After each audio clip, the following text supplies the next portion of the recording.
सुजयदादा विखे पाटील यांचा विजय असो. भारतीय जनता पार्टीचा विजय असो. भारतीय जनता पार्टीचा विजय असो. एकच वादा सुजयदादा. आमदार राधाकृष्ण विखे पाटलांचा विजय असो. एकच वादा. सुजयदादा. एकच वादा. आमदार राधाकृष्ण विखे पाटलांचा खाली डोकं वर पाय. संगमनेरच्या आमदाराचं करायचं काय? खाली डोकं वर पाय. टायगर अभि जिंदा आहे. टायगर अभि जिंदा आहे. या मुख्य आमदाराचं करायचं काय? खाली डोकं वर पाय. या मुख्य आमदाराचं करायचं काय? खाली डोकं वर पाय. आमदार सुजयदादा विखे पाटलांचा विजय असो. आमदार सुजयदादा विखे पाटलांचा विजय असो. रितसर असा गुन्हा दाखल करण्यास सांगितला तरी सुद्धा या कारस्थानी काँग्रेसने एक चुकीचा मेसेज विधानसभा मतदारसंघात असेल किंवा महाराष्ट्रात असेल असा पसरून चुकीचा मेसेज पसरून भारतीय जनता पार्टीची परिणामी विखे कुटुंबाची जी बदनामी करण्याचं षडयंत्र रचलं.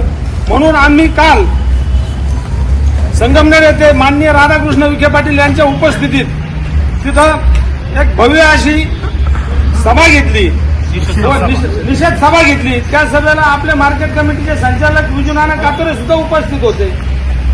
मी स्वतः उपस्थित होतो व लोकांचा उत्स्फूर्त प्रतिसाद हा विखे थोरातांच्या विरोधात व विखेंच्या बाजूने तिथं दिसून आला. आणि त्यानंतर काल आंबोरे येथे या 4 ज्या सभा झाल्या दादांच्या, या 4 सभेचं रेकॉर्ड मोडून त्याच्याही 4 पट गर्दी तिथं काल आंबोरेच्या सभेत होती. ही संगमनेरच्या जनतेने परत एकदा दाखवून दिलं का इथं संगमनेर विधानसभा मतदारसंघात हे परिवर्तन अटळ आहे. या दडपशाहीला आजच संपवल्याशिवाय लोकांना मोकळा श्वास घेता येणार नाही. तरी यापुढे दादा प्रत्येक गावात, जिल्हा परिषद गटात, पंचायत समिती गणात सभा घेतल्याशिवाय राहणार नाही. त्याचाच एक औचित्य साधून निमगाव ग्रामस्थांच्या वतीनं आपण हा निषेधाचा कार्यक्रम आज आयोजित केला व आपण आपले निमगावचे सरपंच कैलास कातोरे असतील, माजी डेप्युटी आजीभाऊ जगताप असतील, मार्केट कमिटीचे संचालक विजूनाना असतील, आमचे मित्र धनुभाऊ असतील, चेअरमन बाप्पा गाडेकर असतील, भारती अण्णा असतील किंवा तमाम निमगाववासियांनी आज या निषेध सभेत भाग घेतला व मी निमगाव ग्रामस्थांच्या वतीनं या थोरात कुटुंबाचा निषेध करतो व थांबतो. जय हिंद, जय महाराष्ट्र. डॉक्टर सुजयदादा विखे पाटील यांनी जो लोकशाही पद्धतीने संगमनेर मतदारसंघामध्ये जो प्रचार चालू केला, तो प्रचार या विधानसभेचे आमदार श्री बाळासाहेब थोरात पाटील यांना जरा दुवारी लागला आणि त्याच्यात सुभार रचून त्यांनी डॉक्टर सुजयदादा विखे पाटील यांना त्या ठिकाणी त्यांच्यावर जीवघेणा हल्ला करून, खरं म्हणजे त्यांचा प्राणच घेण्याचा त्यांचा कट होता. परंतु दैव बलत्कार आणि सर्व मतदारसंघाचं त्यांच्यावर असलेलं प्रेम यामुळं दादांना कुठल्याही प्रकारचं इजा झाली नाही. परंतु दादांचे जे तिथले कार्यकर्ते त्यांच्यावर तिथल्या लोकांनी जो भ्याड हल्ला केला, दादावर जो कट रचला, त्या सर्वांचा मी निमगाववासियांच्या वतीने, विखे कुटुंबाच्या सर्व कार्यकर्त्यांच्या वतीने मी जाहीर निषेध करतो. इथे थांबतो. धन्यवाद. नांदरपूर येथील घटनेमध्ये ती खंत होती. मतदारांना दादांसारखा धडाडीचे नेतृत्व त्या तालुक्यात मिळत नव्हतं आणि या निमित्तानं दादा जेव्हा तिथे सभा घ्यायला लागले आणि तेव्हा लोकांच्या मनातली आणि छातीतली ती धुसफूस आणि ती धडधड बाहेर आली आणि मग मोठ्या संख्येने लोक तिथे जमायला लागले आणि याचंच दुःख विरोधकांना झालं आणि मग त्या निमित्तानं येणारी गर्दी पाहून त्यांना भविष्यात आपली विधानसभा धोक्यात असल्याचं लक्षात आलं.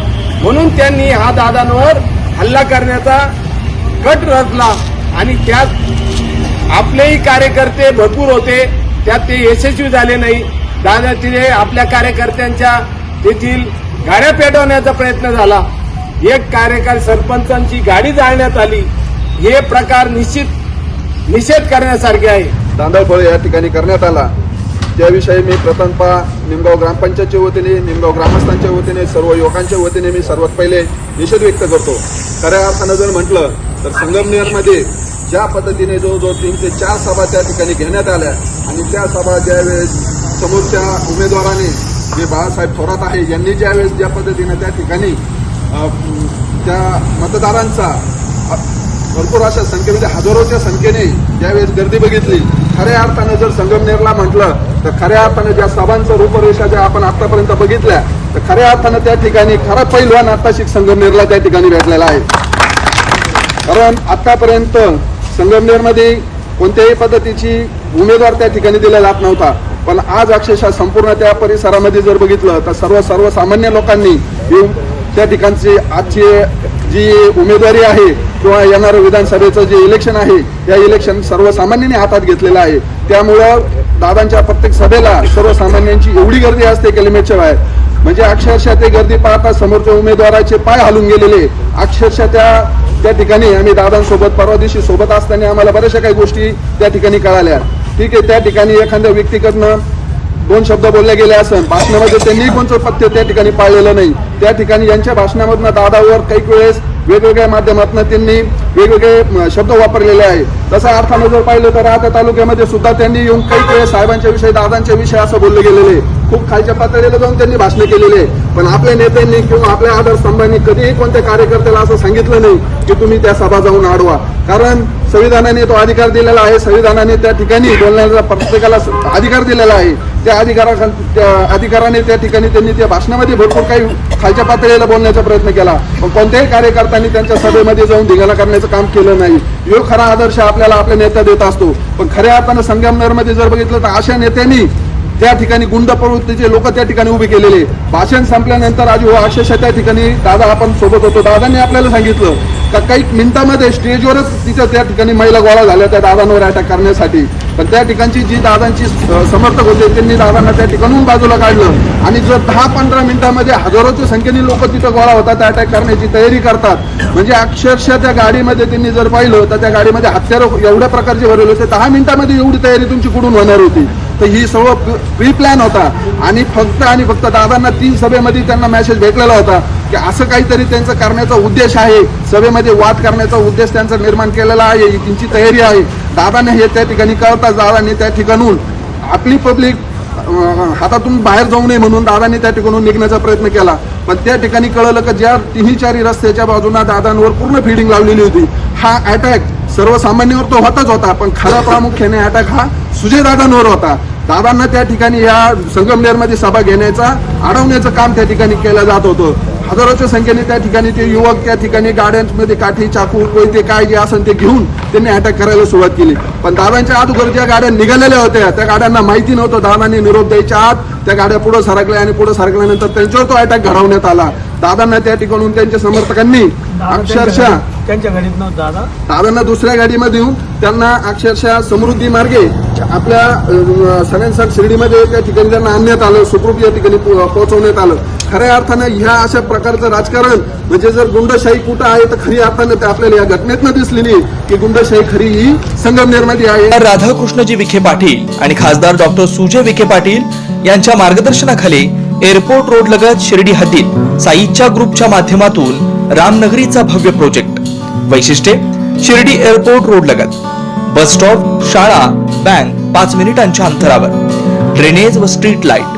प्लॉटमध्ये प्रशस्त श्री राम मंदिर, साई समाधी मंदिरापासून 10 मिनिटांच्या अंतरावर, MSAB पोल कनेक्शन, 20 फुटी अंतर्गत रस्ता व दोन्ही कडेने सुशोभित झाडे, रहिवाशांसाठी अनुकूल. शिर्डी नांदुर्गे शिवरस्तार लगत साई परिक्रमा मार्गालगत. प्लॉट लगत 18 मीटर प्रस्तावित रस्ता. तर त्वरा करा, आजच आपला प्लॉट बुक करा. बुकिंगसाठी संपर्क करा श्री गणेश तोरडमल 99 21 21 95 61, श्री शुभम वेणुनाथ गोंदकर 97 67 06 65 85.